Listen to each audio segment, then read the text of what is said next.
Hello, আমি আজকে first time আমার এই এসআইআর ফর্মের আমি ভিডিও বানাচ্ছি। আপনারা দেখবেন আমি হয়তো নার্ভাস হয়ে যেতে পারি, বাট আমি যত বেলার অফিসারের সাথে কথা বলেছি, সেই কথা বলার পর আমি আপনাদের জন্য এই ফর্মটা ফিল আপ করছি। আর 100% আমি সবার সাথে কথা বলার পরই ফিল আপ যখন করছি মানে সব সঠিকই হবে। আপনারা একটু দেখুন। অফিসারে যারা দিয়ে গেছে ফর্ম, তারা বলেছে মানে কিছু কিছু অপশন দিয়েছে, যেটা বলে দিয়েছে সেটা আমি আপনাদেরকে জানিয়ে দিই। ফর্ম ভুল হলে কি করবেন? তো আমরা কি করব?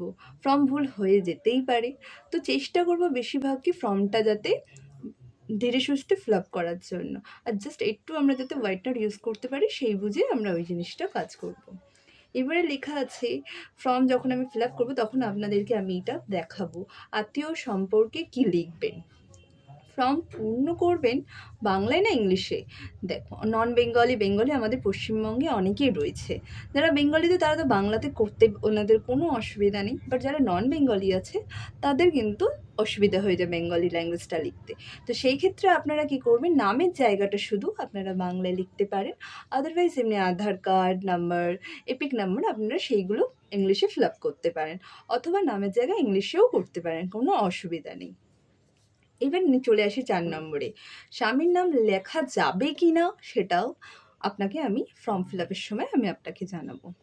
চলে আসি আমরা নেক্সট পর্যায়ে। এবার এই ফর্মটা হচ্ছে তাদের জন্য যাদের 2002-এ লিস্টে নাম নেই। এটা হচ্ছে আমাদের 2002-এর লিস্ট।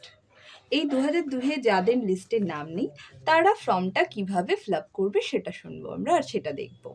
2002-এ যাদের লিস্টের নাম নেই, দেখুন এবার জন্ম তারিখ দেব, যেটা ভোটার আই কার্ডে আমাদের জন্ম ডেট দেওয়া হচ্ছে সেটাই দেব। আধার নাম্বার ঐচ্ছিক, মানে যাদের অপশনাল, দিতে পারেন আপনি, নাও দিতে পারেন, সেটা কোনো জোর জবরদস্তি নেই। তারপরে আসছে আপনার 3rd নম্বর অপশানে মোবাইল নাম্বার, যার ফিল আপ হচ্ছে যার নামে তার ফোন নাম্বার দিলেই খুব ভালো হয়। এবার নেক্সটে চলে আসছি পিতা বা অভিভাবকের নাম।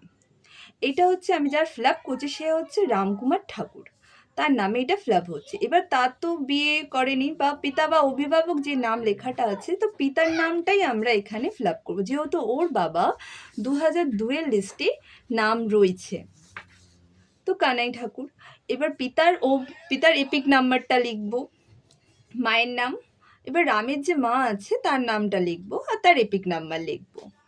যেহেতু এখানে অপশানটা দেওয়া আছে স্ত্রী বা স্বামীর নাম, তো রাম এখনও আনম্যারিড, সেই কারণেই ওই জায়গাটা ফিল আপ করবে না। আর যারা বিবাহিত আছে তারা নিজের স্ত্রীর নাম বা স্বামীর নামটা এখানে ফিল আপ করবে। 2002-এ লিস্ট যাদের নেই তারা এই দিকটা ফিল আপ করছো, ডান দিকটা। ঠিক তার নিচে দেখুন যাদের 2002-এর লিস্টের নাম নেই তারা আবার এদিকে ফিল আপ করবেন 2002-এর নাম। এবার দেখুন রামের বাবা তো কানাই ঠাকুর, তার নামটা 2002-এর লিস্টে আছে। 2002-এর লিস্টে দেখুন ক্রমিক নাম্বারে 98। এবার নির্বাচকের নাম কানাই ঠাকুর, তো রামের বাবার নাম যে দিয়েছি কানাই ঠাকুর, তো কানাই ঠাকুরের এপিক নাম্বার দিলাম।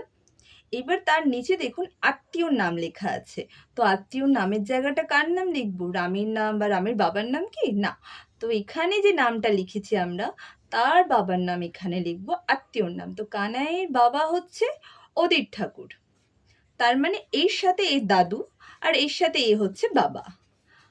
বোঝাতে পারলাম? ক্লিয়ার? এবার চলে আসি সম্পর্ক।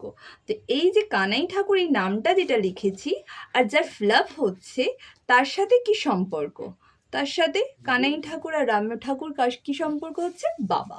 তো সেই সম্পর্কটা আমরা এখানে লিখব বাবা।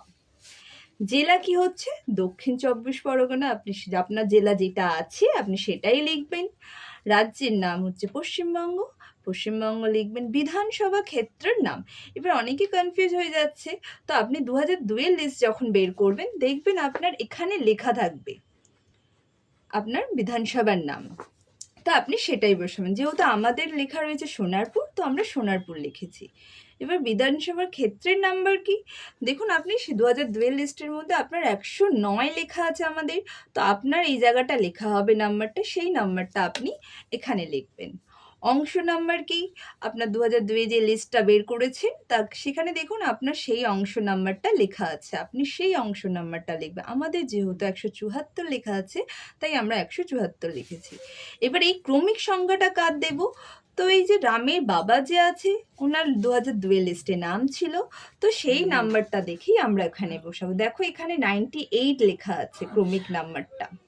তাই আমি এখানে 98 ক্রমিক নাম্বারটা লিখেছি। আমি এটা ২০০২ যাদের লিস্টে নাম নেই, আমি তাদের লিস্টটা আমি ক্লিয়ার করলাম। আবার ২০০২ যাদের নাম হবে সেই ভিডিওটা আমি আপনাকে নেক্সট ভিডিওতে বলবো, যাতে কি সুবিধা হয় আপনাদের বুঝতে এক এক করে। Thank you.